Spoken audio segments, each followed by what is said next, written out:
दो गवर्नमेंट की एजेंसीज की लड़ाई में टैक्स पेयर जो है ना वो कोर्टों के चक्कर लगा रहे हैं। अगर आप टैक्स पेयर को पाकिस्तान का टैक्स पेयर समझते हैं तो Sindh revenue board, Punjab revenue board, KPR revenue board, PRA, उनको बैठ के एक कलेक्टिव अप्रोच लेके आना चाहिए। ये एंड कंज्यूमर का टैक्स है। अब आप ये कहते हैं तुमने ये चीज नहीं की तो तुम पूरा टैक्स 5 साल का टैक्स मुझे दे दो, तो आप उसकी बिजनेस वायबिलिटी खत्म कर रहे हैं। अब मैं रिक्वेस्ट करूंगा for the presentation finance act 2025 Imran Munir, farmer secretary, Faisalabad tax bar association, आपका इस पोजीशन। बहुत शुक्रिया जी। ये एक ऐसा पोडियम है जहाँ पे मैं समझता हूँ कि बहुत सारे दोस्त मेरे ऐसे बैठे हैं जिनसे मैंने बहुत कुछ सीखा हुआ है। तो तकरीबन बल्कि जब क्वेश्चन आंसर सेशन होता है तो आपके हर सवाल से हम सीखते हैं।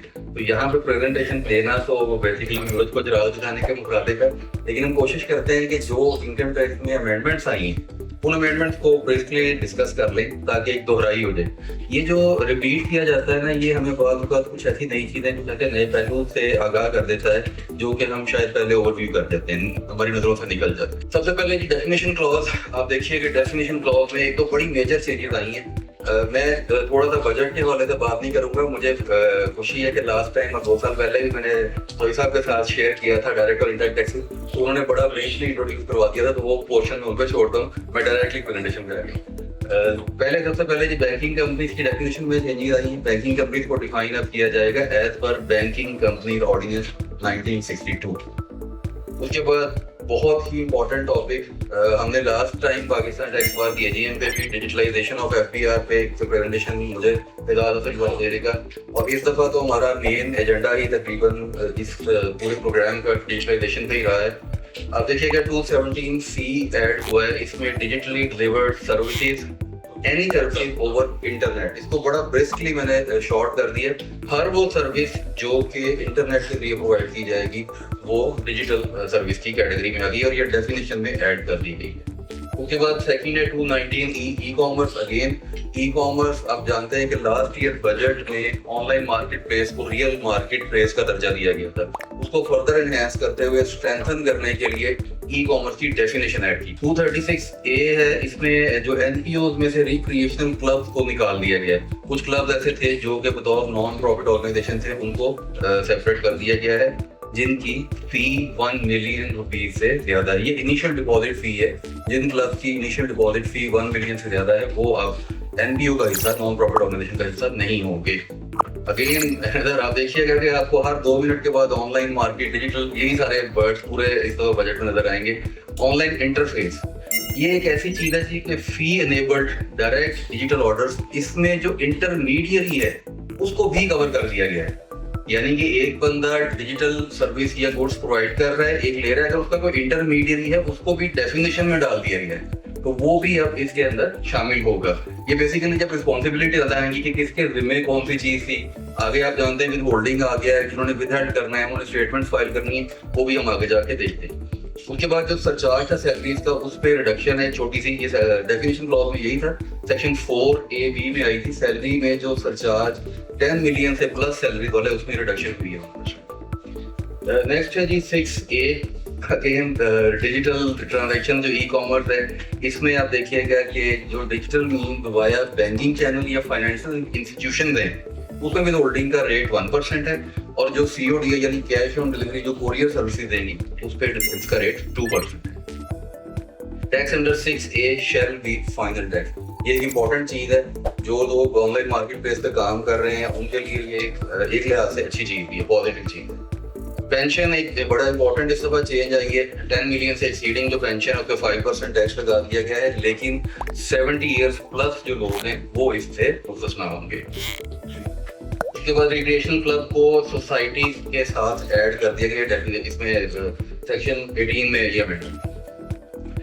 21 मेरा ख्याल है मोस्ट डिस्कस टॉपिक है। डिस्ट्रिक्ट बार एसोसिएशन में जहाँ जहाँ भी सेमिनार्स हुए हैं डायरेक्ट टैक्स के ऊपर, उसमें सेक्शन 21Q और सेक्शन 21S को बहुत ज्यादा डिस्कस किया गया है। सेक्शन 21S पे तो अभी एक्सपेक्ट भी किया जा रहा है कि शायद कोई अमेंडमेंट आ जाए, कल भी इस पे डिस्कशन हुई है। 21Q मेरा ख्याल है शायद ज्यादा इंपॉर्टेंट है, जिस पे कम बात हुई है। 21Q क्या है? अगर आप परचेजिंग करते हैं किसी ऐसे शख्स से जिसके पास एनटीएन नहीं है, एनटीएन के बगैर जो कि आप पेटी नेचर की परचेजेस करते हैं, तो आपका वो एक्सपेंडिचर 10% तक डिसअलाउ कर दिया जाएगा। ये 21Q मेरा ख्याल है ऑल ओवर एप्लीकेबल है, और ये ज्यादा इंपॉर्टेंट है उन लोगों के लिए जो कि अपने प्रॉपर अकाउंट्स बनाए हुए हैं कि रिटर्न में सेल परचेज और एक्सपेंडिचर डाल के रिटर्न बना देते हैं। ये 10% की आप स्ट्रेट एडिशन समझ। 21S 50% वाली वो 2 लाख से ऊपर है। इसमें क्योंकि बहुत ज्यादा डिबेट हो गई है, मैं इसकी डेप्थ में नहीं जाता, शायद अमेंडमेंट भी आ जाए तो उसके हिसाब से देख लेंगे। ये भी बहुत इंपॉर्टेंट है जी। 22 में डेप्रिसिएशन अलाउ नहीं की जाएगी उस एसेट के ऊपर जिसकी परचेज के टाइम पे विथहोल्डिंग टैक्स डिडक्ट नहीं किया गया। अगर आपने एसेट खरीदा है और विथहोल्डिंग नहीं की तो आपको उसकी डेप्रिसिएशन एक्सपेंस अलाउ नहीं किया जाएगा। अमोर्टाइजेशन की यूजफुल लाइफ एसेट की 25 ईयर से कम करके 15 ईयर्स कर दी गई है। इनकम फ्रॉम अदर सोर्सेज में ये बड़ी इंपॉर्टेंट चीज है, ये भी लिंक करेगी उसी के साथ जो सेक्शन 2 में डिजिटल मीन्स के साथ जो ट्रांजैक्शन है उनको जब देखेंगे आप, तो कोई भी अमाउंट जो आप loan, advance, deposit for issuance of share और gift by any person in tax year from another person otherwise than by cross cheque और डिजिटल मीन्स। अच्छा, यहाँ पे इंपॉर्टेंट यही है कि इन्होंने अब जैज cash, bank transfer, Easypaisa, ये सारी की सारी चीजों को एक तरह से लीगलाइज करने का ये मैकेनिज्म दिया है कि किसी भी सोर्स के जरिए आप अगर ट्रांसफर करते हैं तो एप्लीकेबल होगा, और उसके अगेंस्ट अगर जाएंगे यानी कैश ट्रांजैक्शन बिल्कुल अलाउ नहीं जाएगी। 56 में इसमें सेट ऑफ लॉसेस, उसमें एडजस्टमेंट जो दी गई है प्रॉपर्टी इनकम के अगेंस्ट आप बिजनेस लॉस को सेट ऑफ नहीं कर सकते। ग्रुप रिलीफ है, ग्रुप ऑफ कंपनीज है विद इन जो आएगा, इसके अंदर अमेंडमेंट आई है कि ग्रुप रिलीफ अलाउ नहीं किया जाएगा। ये बेसिकली डिवीजन जो 2 है पार्ट 1 ऑफ फर्स्ट शेड्यूल जहाँ पे कंपनीज का टैक्स रेट डिफाइन किया गया है, ये उसके तहत आपका 59 में 2B एक नया क्लॉज ऐड किया गया है।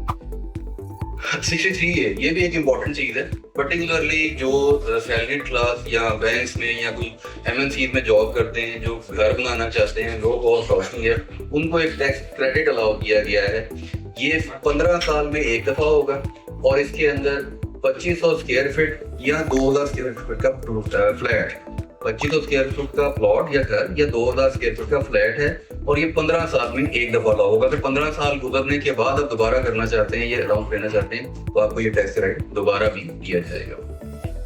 75A डिजिटल मीन डिस्पोजल और acquisition of assets through banking channel, ये बड़ी इंपॉर्टेंट है। इसको थोड़ा सा आगे जाके हम फर्दर भी एक्सप्लेन करेंगे कि जिसमें लिमिट डिफाइन की गई है कि आप किस लिमिट तक जो एसेट्स हैं वो ले सकते हैं कैश में, या कहाँ पे आपको जब एलिजिबल पर्सन का आएगा इशू तो वहाँ पे आपको ये पता चलेगा कि कितनी अमाउंट तक की ट्रांजेक्शन आप without having sufficient resources available in your last return purchase कर सकते हैं। उसके बाद 113 दो फी है, इसमें कैरी फॉरवर्ड एडजस्टमेंट है, वो रिड्यूस किया गया 3 साल से 2 साल तक के लिए। 114 सी, ये वही जो मैं भी बात कर रहा था, ये भी बहुत इंपॉर्टेंट चेंज है। आप देखिए कि इसके अंदर जो बुकिंग और परचेज ऑफ मोटर व्हीकल है, ये एलिजिबल पर्सन के कॉन्टेक्स्ट में आया है, वो 7 मिलियन तक आपको अलाउ है। 7 मिलियन से ऊपर अगर आप मोटर व्हीकल परचेज करते हैं तो आपके पास उसका 130% प्रीवियसली रिसोर्स होना चाहिए, या अगर करंट ईयर का डिस्पोजल है तो आपको उसको सर्टिफिकेट लेना पड़ेगा। इसी तरह से ट्रांसफर ऑफ प्रॉपर्टी जो है वो 100 मिलियन की लिमिट है। अच्छा, इसमें थोड़ी थोड़ी चेंजिंग की है, जिन्होंने फाइनेंस वेद और एक्ट को बढ़ाया तो वो इसमें थोड़ी थोड़ी अमाउंट की उन्होंने रद्द-बदल भी की है। सिक्योरिटी एंड म्यूचुअल फंड की लिमिट 50 मिलियन है इसी तरह से, और cash withdrawal from bank 100 million. Non resident company excluded है, और 111 से इसको इम्यूनिटी हासिल नहीं है।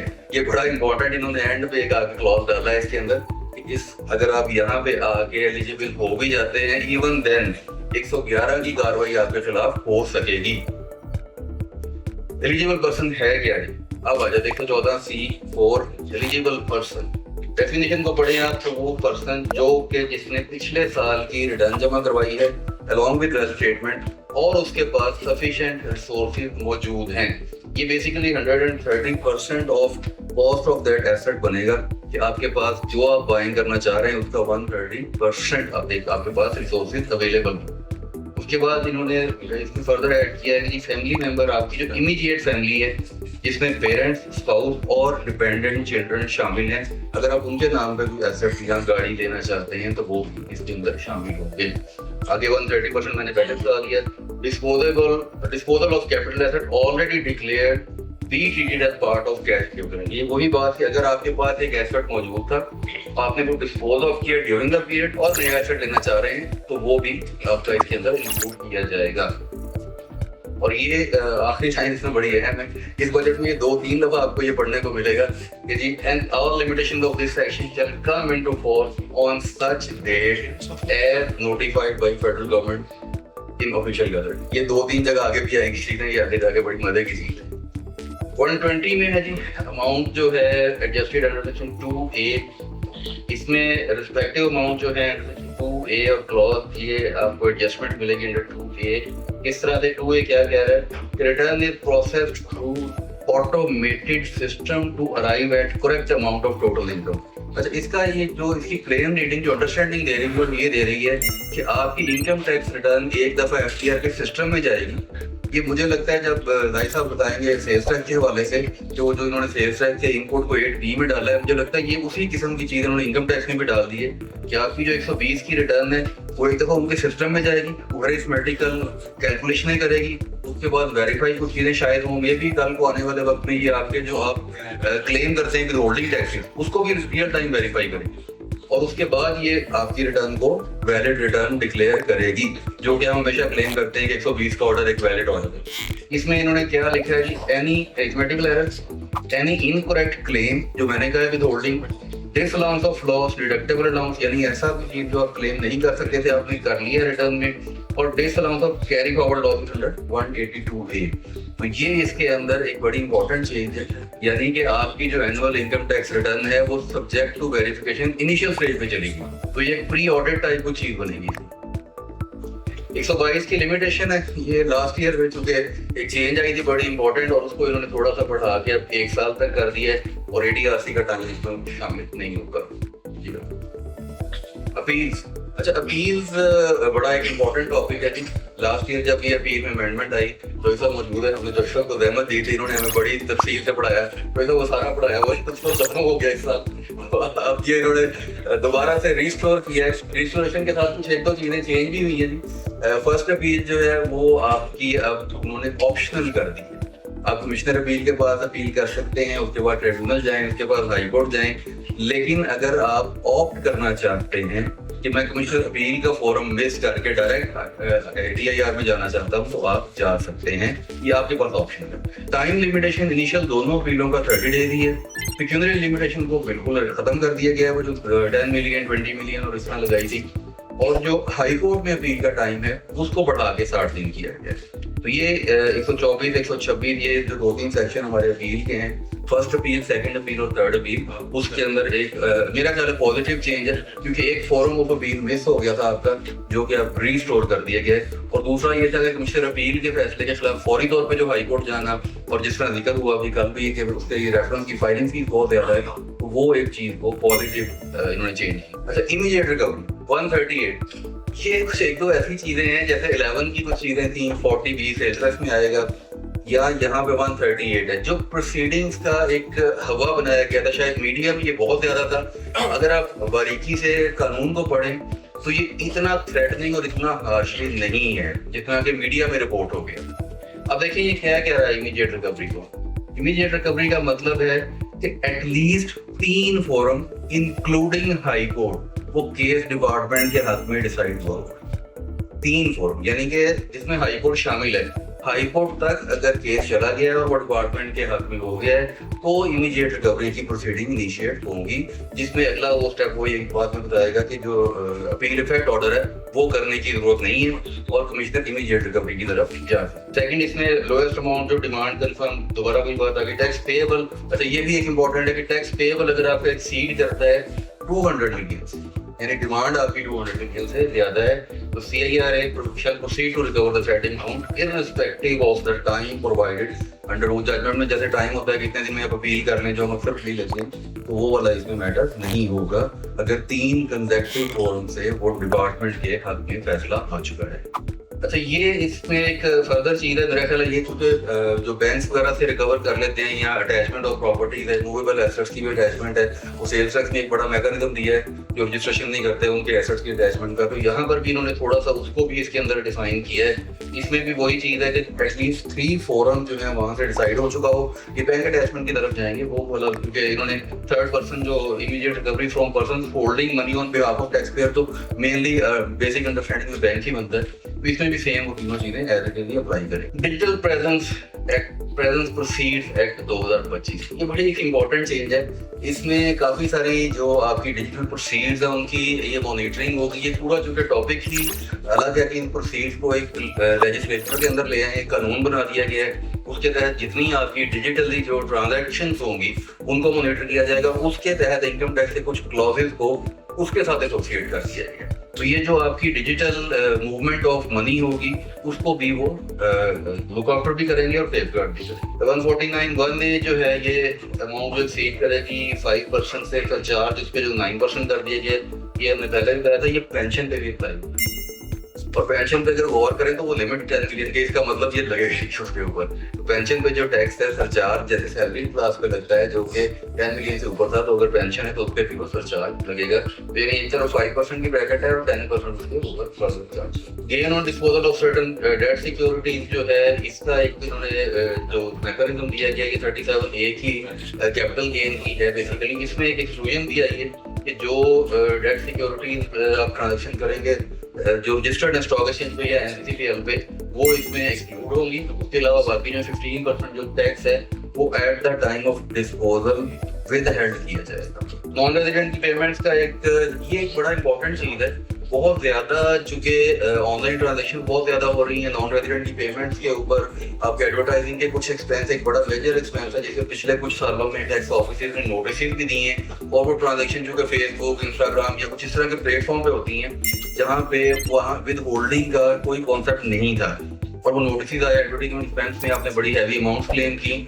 उसके बाद जो नॉन रेजिडेंट को पेमेंट आती है बेसिकली वहाँ पे एडवर्टाइजिंग एक्सपेंस लोकल में 3% पे आ रहा था और इधर 10% रेट था। तो उन्होंने इसको थोड़ा सा मेरे ख्याल उस चीज को क्लैरिफाई करने के लिए ये ऐड की है कि कोई भी डिजिटल प्रोसीड जो वो मैंने अभी जिक्र किया जो एक्ट है वो दोबारा यहाँ पे आ गया, तो ये जो विद होल्डिंग है ये 10% वो उस पर एप्लीकेबल होगा। बैंकिंग कंपनी, फाइनेंशियल इंस्टीट्यूशन, कोई भी हो, जो भी आपका फोरम है जहाँ से आप शीट को रिमिट कर रहे हैं। डिडक्शन है जी ये 153(2) ये जो digital supply of goods and services है, जो मैंने शुरू में डेफिनेशन में बताया था, मैंने रेट वहां पे बता दिए थे। बेसिकली ये विद होल्डिंग का सेक्शन 153(2)(a है, इसमें ऐड हुआ है। इसमें बैंक और फाइनेंशियल इंस्टीट्यूशंस अगर आपकी अमाउंट को डिडक्ट करेंगे तो 1% विद होल्डिंग टैक्स होगा, और अगर सीओडी में आपकी कोरियर कंपनीज करेगी तो जो टैक्स रिडक्शन है 2%। कोरियर सर्विस को जी देखें उसकी जिम्मेदारी डाली गई है। कोरियर सर्विस है क्या? Delivery solution of goods within specific time frame and in case of e-commerce COD on behalf of seller, logistic, ride hailing service, food delivery platform, e-commerce, इसमें तकरीबन उन्होंने तमाम किस्म की जो सर्विसेज आती हैं, जो लोग आपकी गुड्स या सर्विसेज को डिलीवर करते हैं, वो तमाम लोगों को इसमें शामिल कर दिया गया। पेमेंट इंटरमीडिएरी इसी का अगला क्लॉज है। 7(2)(a) और 2(b) ये दोनों ऐड किए गए। इसमें वो फॉरेन एक्सचेंज कंपनी भी उन्होंने डाल दी है, फाइनेंशियल इंस्टीट्यूशन भी डाल दी है, थर्ड पार्टी भी आ गई है, पेमेंट गेटवेज भी आ गए हैं, और इसके अलावा मेरा ख्याल है ये एनी अदर मीन्स ऑफ जो है ना पेमेंट का, ऑनलाइन पेमेंट का, उसको भी इसके अंदर शामिल करेंगे। 236C, अच्छा 236C और K में आप जानते हैं कि छोटी सी बड़ी मेजर अमेंडमेंट आई है कि 236C में 1.5% जो टैक्स है वो बढ़ा दिया गया है, और 236K में 1.5% टैक्स कम कर दी गई तीनों स्लैब पे, 50 मिलियन, 100 मिलियन और जो तीनों स्लैब है हमारी। तो इसमें जो है अगर एक आप देखिए कि बड़ी इंपॉर्टेंट चीज़ है, ये बहुत कम डिस्कस हुई है कि पर्सनल यूज में अगर आपके कोई एसेट था, घर था, आपका दादी घर था, जो कि आपका 15 साल से ज्यादा आपने होल्ड किया है, तो उस पे आपका ये 236C जो है ये नहीं लगेगा। अगर आपने देखें उन्होंने बड़ा क्लियरली इसके क्लॉज 2 में कहा है कि declared in wealth statement under section 116 for last 15 year और appear as residence of personal use, तो ये एक एक्सक्लूजन है। 165C, अच्छा ये थोड़ी सी ना एक बड़ा इंपॉर्टेंट है। ये बेसिकली जो डाटा कलेक्शन एक तरह की होगी ना ऑनलाइन सर्विसेज पे, डिजिटल मार्केट प्लेस पे, आप देखेंगे स्टेटमेंट के अंदर उसने जो चीजें मांगी हैं name, CNIC, address of seller, उसके बाद date, invoice number, total value, फिर टोटल टैक्स डिडक्टेड और एनी पर्टिकुलर। ये जो स्टेटमेंट 165 की फाइल जो जाएगी उसके अंदर जो अभी होल्डिंग एजेंट है वो जो पैसे डिडक्ट करेंगे वो डाटा देखिए कितना ज्यादा ले रहे हैं। यानी एक तरफ आपको सेल्स टैक्स रजिस्ट्रेशन मैंडेटरी कर दी गई, वो सेल्स टैक्स में जब डिस्कशन होगी तो आ जाएगी कि जो ऑनलाइन मार्केट प्लेस पे गुड्स की सप्लाई करते हैं सर्विस को उसमें से एक्सक्लूड कर दिया गया था, यहाँ पे दोनों शामिल है। तो वो उनका जो डाटा कलेक्ट करके रिपोर्ट करेंगे 165 में, उसके अंदर आप देखिए कि कितनी डिटेल उन्होंने 165C2 है, उसके अंदर एवरी ऑनलाइन मार्केट प्लेस। अच्छा, ऑनलाइन मार्केट प्लेस क्या है ये भी समझने की जरूरत है। जैसे अमेजोन है, अमेजोन एक प्लेटफॉर्म आपको दे रहा है, इसी तरह पाकिस्तान में मुख्तलिफ ऑनलाइन मार्केट प्लेसेस हैं। तो मार्केट प्लेस जो है वो इटसेल्फ अपनी स्टेटमेंट फाइल करेगी जिसके अंदर वो देखिए फिर दोबारा वही बात है कि name, address, sales tax and income tax, number of every vendor registered on platform. और इसके आगे फर्दर चीज ये है कि जो लोग ऑनलाइन मार्केट प्लेस पर रजिस्टर्ड नहीं होंगे वो काम भी नहीं कर सकेंगे। तो दैट मीन्स कि आपको रजिस्ट्रेशन लाजमी करवानी पड़ेगी, जिसके ऊपर 165 की तमाम जो टर्म्स एंड कंडीशन है वो अप्लाई करेंगी, जिसका मतलब है कि आपका विद होल्डिंग का ऑडिट भी किया जा सकेगा। ये भी एक बहुत इंपॉर्टेंट चीज है 175AA, इसमें exchange of banking and tax information of high risk person. अब इसमें होगा क्या, जो इसका तरीकाकार है जो अभी फाइनेंस एक्ट में समझ आ रहा है, तो ये है कि FPR अपना डाटा बैंक को देगा, बैंक उसको अपने सिस्टम में कोई ऐसा सिस्टम डेवलप करेंगे कि वो उसका एल्गोरिथम और उसका डाटा को मैच करेंगे FPR के साथ और फिर वापस रिपोर्ट करेंगे। यानी ये सिंपल बैंक स्टेटमेंट फेच करने वाला काम नहीं है। इसके अंदर इसका मतलब है कि उसके कोई सिक्योरिटीज हैं, उसकी कोई फाइनेंसिंग है, उसकी कोई लिमिट्स हैं, तो ये मेरा ख्याल है सारे डाटे को एनालाइज किया जाएगा। वो जो रीपेमेंट्स कर रहे हैं, जो मार्कअप दे रहे हैं, वो सारा कुछ एनालाइज होगा, क्योंकि ये बड़ा ब्रॉड इन्होंने स्पेक्ट्रम दिया है। और उसकी डिटेल के अंदर जब वो डाटा शेयरिंग की बात आएगी तो डाटा मीन्स एवरीथिंग। जो डाटा कस्टमर का बैंक के पास है, right starting from KYC till every financing facility or the bank accounts or the company accounts he is using, तो मेरा ख्याल है ये सारा कुछ इसके अंदर ये लोग शामिल कर देंगे।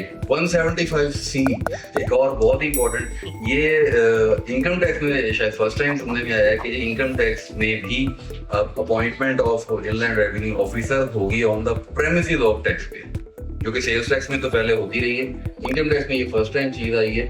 एक्सचेंज ऑफ बैंकिंग ये 181 में जो उनको डाल दिया है, और उसके बाद वेंडर मस्ट बी रजिस्टर्ड, मैं पहले बता चुका हूँ, ये दोनों होगी ना। अच्छा जी, पेनल्टी में क्या है, non furnishing of statement under 165 की पेनल्टी जो 50,000 है। और अगर ये जो बैंक और कोरियर कंपनीज या जो भी गेटवेज हैं वो डिटेक्ट करने में नाकाम रहते हैं 152A जो हमने अभी डिस्कस किया है, तो पेनल्टी जो है वो 100% होगी, इक्वल टू टैक्स।